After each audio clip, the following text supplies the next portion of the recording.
Previously on the Jacob Pyle Show. Whether to begin with is that I've just always loved science in general. My father was in the Coast Guard and he would go out on ships for 6 weeks at a time when I was very young. And so I was always very interested in the ocean, climate science around the coastlines. And I live in Rhode Island, so we're surrounded by water everywhere you turn. And so I've always had that passion. When I went to Boston University for college, I knew I wanted to get into communication. So initially I went to be a reporter, but when I was interning at a local TV station in Boston, I was speaking to a meteorologist who urged me to get into meteorology. He said, if you love science as much as you do, we need more women in science. And he said, you would be welcomed with open arms if you became a meteorologist. We will conclude Jacob's conversation with Christina Erne right now on the Jacob Pyle Show.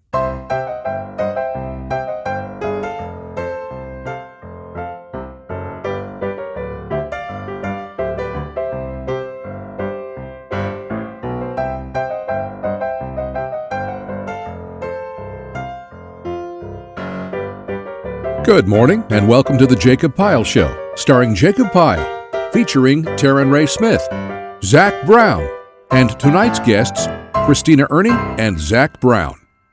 Ladies and gentlemen, from her home in Kansas City, Kansas, your host, Taryn Ray Smith. Thank you, Jeff. And now it is with great pleasure and great pride to welcome my brother from another mother, your host on the Jacob Pyle Show. Who else but Jacob Pyle?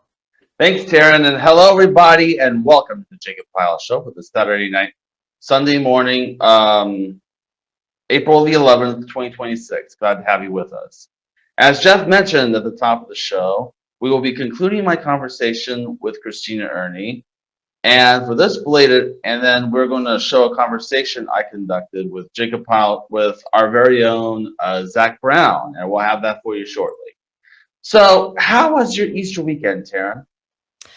So my Easter weekend just filled with family, have my aunt in town for some time. And I figured since my aunt was coming into town that I should do a small dinner with my family. So it started out with, I was like, okay, maybe 11 of us can get together. And then one of my aunts was like, well, we don't want anybody to feel left out. So then I called this restaurant called Pega's. And I was like, what's the maximum number of people that I could have in your establishment? And I was like, could we have like 25? And she was like, oh yeah, we can do more than that. Just call us the day before and let us know how many people are going to be there. So yeah, about 25 people from my family accommodated with just a day's notice, and they'll split the check any way that you like. So if you have a big family and you don't have nobody wants to host something because it's a lot of work to host a family reunion, Pegasus is a good option for you. Good. That's what we did. Yeah, that's awesome. Yeah. What about you? Mine was pretty good. Yeah, the place I work at actually the place I work at when I'm not doing the show is a Christian-based place. So they actually were kind enough to let me have Good Friday off. So I ended up going to my church's Good Friday service, and then I went to my church's Easter service, and then I went to a friend's house or a friend's place for dinner. For Easter dinner. It was really good. That's great. That's a great way to spend the holiday. Yeah. My grandfather, my late grandfather, he passed away when I was 10, but every once in a while his birthday falls on Easter Sunday, and that was true for this year. So yeah, that's always really special when that happens. Easter always reminds me of him. My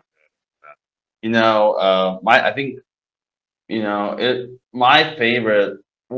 What are your favorite when you were a kid? What did you look forward to the most about Easter?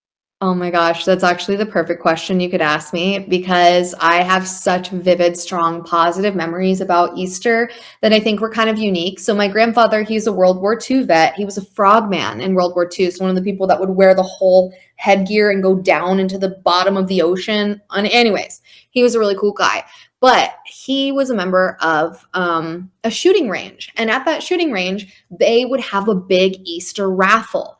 And it was like a child's dream come true. So at this raffle each year, they would have a stuffed bunny that was literally taller. It was like a 3-foot tall stuffed bunny. And that stuffed bunny would have its own basket. And then in the basket was all the kind of Easter candy you could imagine. So my grandfather, I was like, I want to win that bunny. So he bought like $200 worth of raffle tickets so that he could have the best chance of me winning it. And then since I was one of the only kids there, they let me pick the little raffle ticket to see who would win. And I picked it up. I'm like 5 years old, so I can read a little bit. And I open it up and I see that it says Ray V. Smith.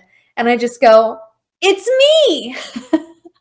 And they like took the ticket and they looked and they're like Ray V. Smith. And I was like, yeah, me. So I got to take that home, and that was like one of the best Easter memories I've ever had, for sure. What about you? Oh yeah, we used to when we were a kid. We don't do this anymore, obviously, 'cause I've grown out of it. But every year we used to, when we lived in Sharpsville, my parents would hide Easter eggs. We didn't do this outside. We did it indoors.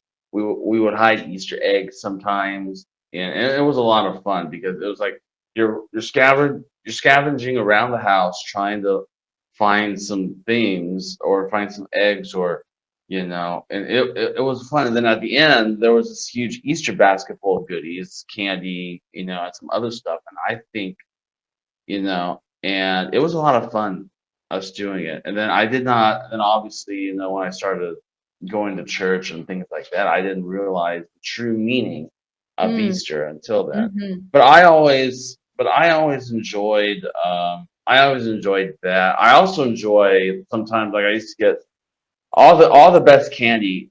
Candy is good, but all the best candy comes out around Easter. Cadbury cream eggs, Yeah. Peeps marshmallows. I remember one year, I kid you not, they used to have a Peeps flavored Pepsi. Yeah. Peeps I flavored remember Pepsi. that. And basically, if you're ever in Kokomo sometime, Taryn, try Comb Palace, because Comb Palace has got these. Basically, I can get a Peeps pop anytime, flavored pop anytime I want, because you just go through the drive-through and you'd be like, oh, can I get a marshmallow Coke? And they'll give you and then they'll put marshmallow flavoring in your Coke, and then there you go. Okay, so that is crazy. That sounds so good. I can't remember if I was able to try it or not when it was out, but now I'm gonna have to do some research online and find one to try, because there was one special Diet Pepsi or Pepsi that I had like a year ago that was also a collaboration, and I really liked it. And I can't remember what it was now, but I digress. I also love Easter candy. I would always eat the chocolate bunnies when I was little, and my grandfather would ask me, like, which part of the chocolate bunny do you eat first? And I would say the legs, so he can't run away. And my granddad thought that was so funny. Reminds me of reminds me of this joke I saw on Facebook once. Someone bit off the Easter bunny's ears, and this other Easter bunny comes in and says, I can't, or someone bit off his legs, I think, and they were like, hey, I lost my leg. And the other Easter bunny was like, what? Oh, Exactly. yeah. But yeah, no, to your earlier point, I think it is important to remember, what Easter is all about. I definitely feel very close to God during that time. I'm a very spiritual person, and I support whatever anybody wants to believe. But for me, I think it's always great when we can have the fun part of a holiday, and then also have like the spiritually significant side of the holiday, if that's what someone believes as well. So I think Easter is underrated. I wish that there were more things to do, like, for a fun Easter as a grown-up, like to your point of growing out of it. Like, maybe I should just make myself an Easter basket, and I don't know. I want to go on adult egg hunt, That's like exactly the kids get all the fun. That's another thing Kokomo, Indiana does. I wish Kansas Really? did something like that. No, they would have like these I think it's like at either Jackson Memorial Park or at Foster Park, but they'll hide like all these eggs and stuff with prizes inside of them, and it's an adult only thing. That's so it was a lot of cool. fun. Oh my Yeah. gosh, I should start that around here. I need to find some people to orchestrate this. Yeah, I know that would be wonderful. Yeah. We'll be back with the conclusion to my interview with Christina Erne in a moment. But first, let's turn it over to Zach Brown, who has this week's On This Date trivia question. Zach, take it away. Thanks, Jacob. On this date, April 11th, 1961, the legendary singer and songwriter made his very first ever concert appearance in Folk City, Greenwich Village, New York City. What's the name of the singer? I'll have the answer for you when we return to the Jacob Pyle Show. Welcome back, everybody. Let's return to this week's On This Date trivia question. So, on this date, April 11th, 1961, this legendary singer and songwriter made his first ever concert appearance in Folk City, Greenwich, New York City. What was the name of this singer? The answer? Bob Dylan. Welcome back. If you missed our episode from 2 weeks back, and if you have, we included the episode in the description below this video. We are showing a 3-part conversation I did with Christina Erne. So, here's the conclusion to that interview. Now we were going to talk about some of the we've talked about a few weather stories that we came across. So I happen to have. Let me see if we can. I'm gonna try to get this. We're gonna play. I want to play a little game with you if you don't mind. We have. Okay. I have in front of me a list of myths for tornadoes, and I am going to read. I'm going to read a statement, and you tell me whether it's true or false. Okay. Ready? A green sky means a tornado is coming. I don't know. False. You're right, it is false. It's not that simple. While skies do often turn green during a tornado, and by the way, I'm getting all this from a website, there's no real correlation between the tornado and the green sky. Should you be weather aware about it? I would say yes. Should you play it on the safe side just in case? But yes, but just because the sky is green does not mean that a tornado is certain. Okay. Cool. I think I know the answer to this one, and I'm not going to tell you what it is. I'm going to get your thoughts for it first. Tornadoes never come into cities. Oh, false. False. Yes, you're right. It has happened before. Again, not very likely, but it can happen. I have a friend of mine who lives in Oklahoma, and they once had a deadly tornado rip through there. Matter of fact, I used to live in Kokomo before I moved to Noblesville. I used to live in Kokomo, Indiana. One time, 2016 to be exact, there was this big tornado that ripped through Kokomo, Indiana, a big town, and took down a Starbucks, took down a bunch of other things. I think you probably heard the story. Yeah. I mean, there was a guy, the manager of Starbucks was smart. He knew to get everybody into shelter before the building was totally destroyed, because it was smashed. He brought everybody over to the restrooms, and everybody was safe, but not the building, luckily. Oh, so yeah. Wow. All right, here's the next one. Overpasses are good tornado shelters for motorists. Yeah, that's true. Yeah. Actually, it says here false, and I'll explain why. This happened in Kansas, of all places. April 26th, 1991, a group of motorists huddled under an overpass on the Kansas Turnpike during a tornado and shot video of their ordeal. Luckily, it didn't kill them. I don't know what it is, the fact that they're outside, or I don't know, but yeah, I'm just going by what this says.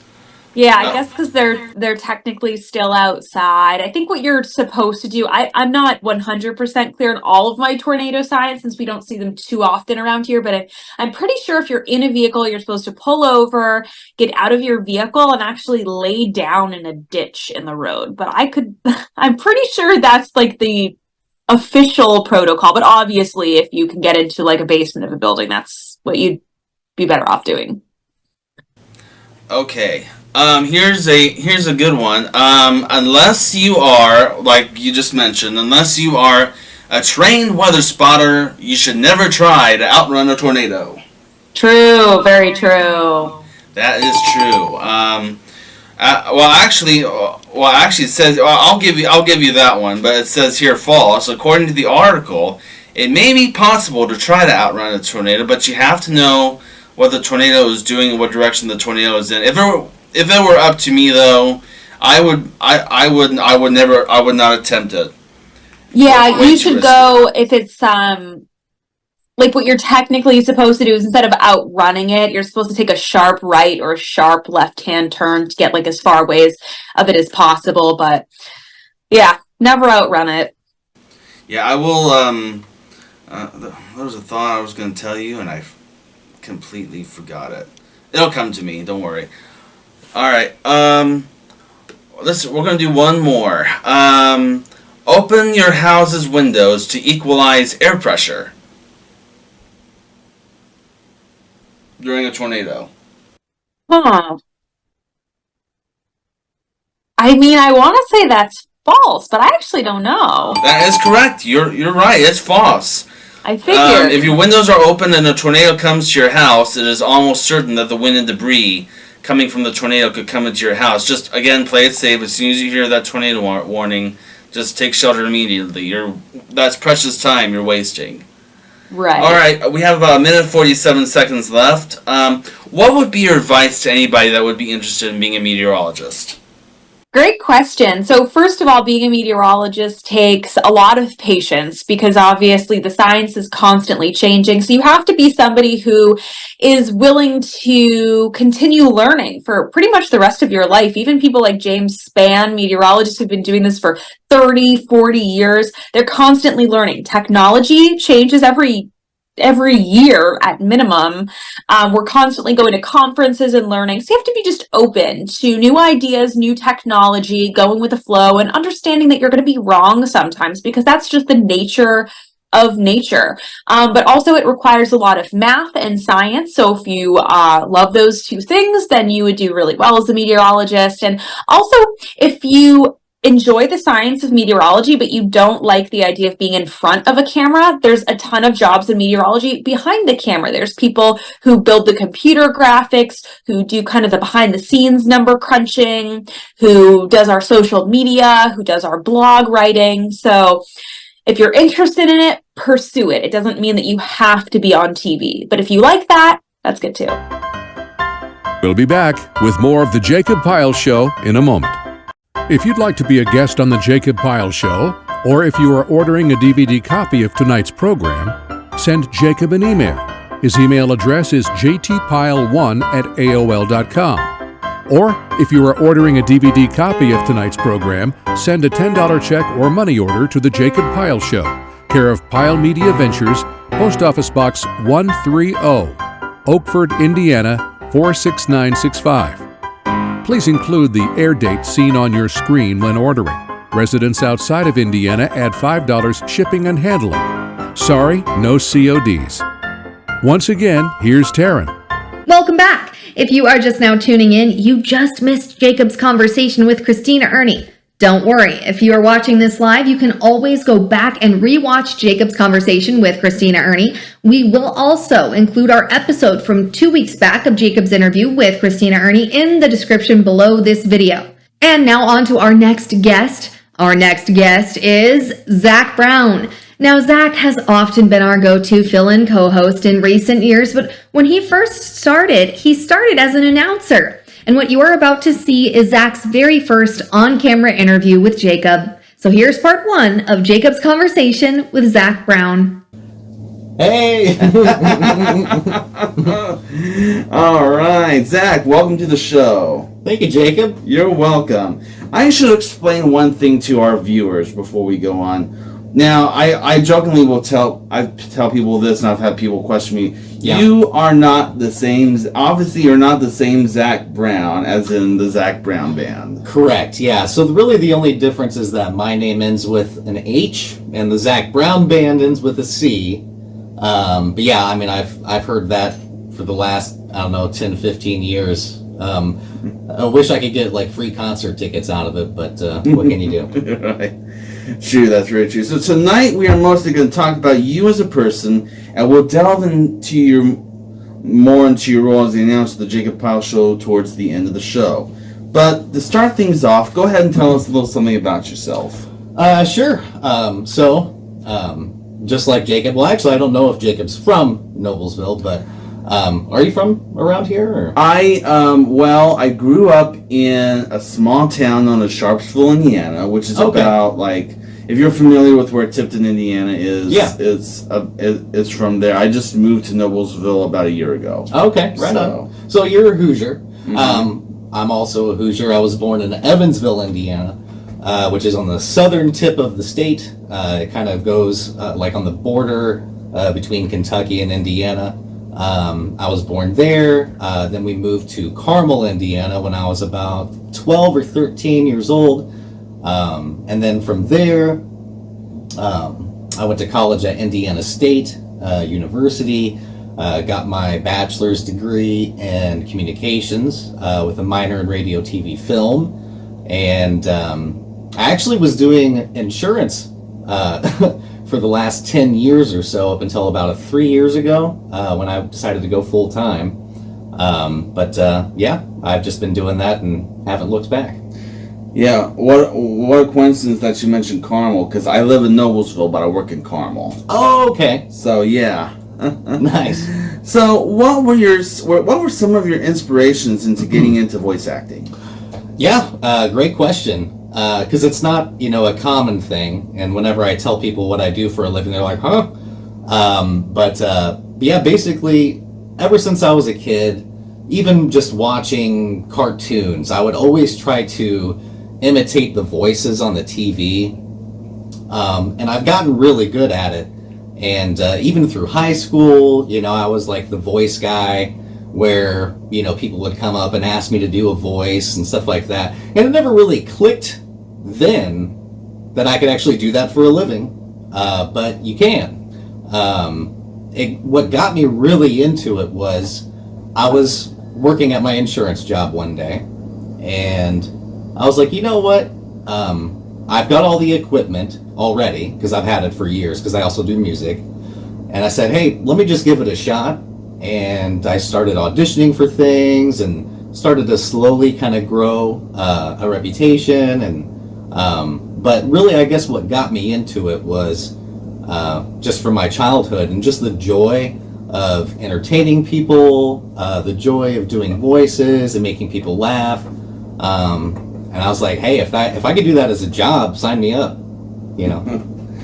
Yeah, I will tell you, I have this production company thing I've told you before, this production company thing I have on the side. I wish I could make it a full-time job, and I wish I could. Yeah. But I can't, because that's because right now, because I do a lot of other things, like I copy VHS tapes to the side and things like that, but I'm also a full-time night shift worker too. Yeah. So yeah, it's hard. It's a lot of work if you're going to do both. Yeah. Yeah, so it's crazy. I mean, I try to make it work out. That's the most important thing.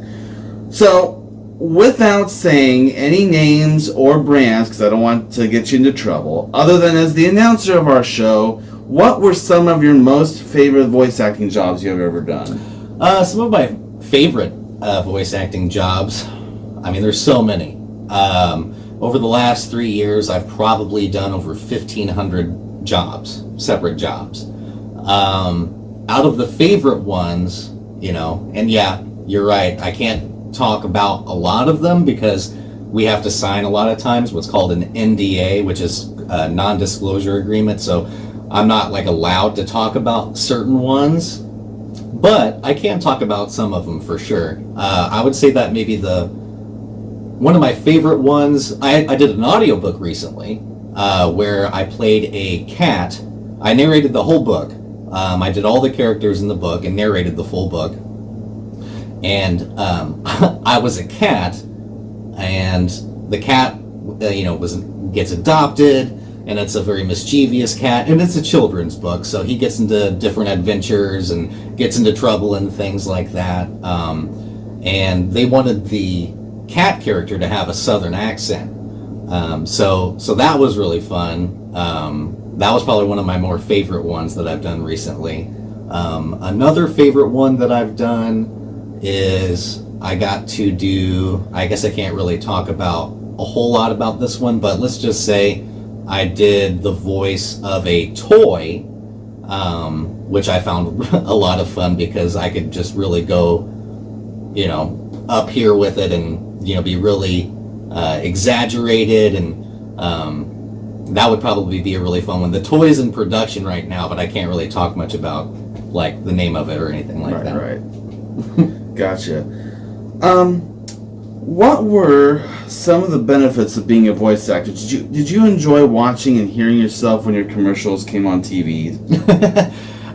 Funny thing that you mentioned that. I've actually never, and this will maybe be important later, but I've never actually had my voice on a commercial that's been on TV, at least in Indiana. The only commercial that I actually did was a voiceover I did for a commercial in, I believe it was New Zealand, and it was over a milk product, like a protein shake. But yeah, like whenever I hear myself though, I kind of cringe, just because I don't like hearing myself a lot of the times, believe it or not. I try not to I don't know how to call it nerves or because I always hear myself differently when I hear myself, played back to me. So I try to avoid it actually if I can. Yeah. All right. We have about 48 seconds left. In a moment, we're going to be talking more about your role on our show. But before we do that, do you have any inspiring advice that you could give to any voice actors that are wanting to be voice actors? Yeah. A lot of people say, well, I don't have the voice to be a voice actor. And the thing is, people want, and especially, nowadays with the advent of AI and all of those things, a lot of people are concerned about that. I would give, for any advice that I give to any young person or any older person that wants to get into voice acting, is you just got to go for it. You only live once, I know that YOLO's such a common thing people say, but it's true. I would say that people want to hear authenticity. They want to hear, an actual person's voice. They don't actually all need to be the announcery type voice. If you want to get into voice acting, just go for it. You can do things for free just to kind of get experience. You can do whatever you want just to get your feet wet and explore it. Well, that is an amazing interview, Jacob. As much as we wish we could show more of Zach Brown's interview, and we will, it's going to have to wait until next week. Same bat time, same bat channel, because that's all the time we have for this week's Jacob Pyle Show, and we hope you can join us then. From my home in Kansas City, Kansas, I'm Taryn Ray Smith. Good night. And from my studios in Kokomo, Indiana, I'm Jacob Pyle. For Christina Erne, Taryn Ray Smith, Zach Brown, and all of us on the Jacob Pyle Show, thank you all for watching. Stay safe, and good night, everybody.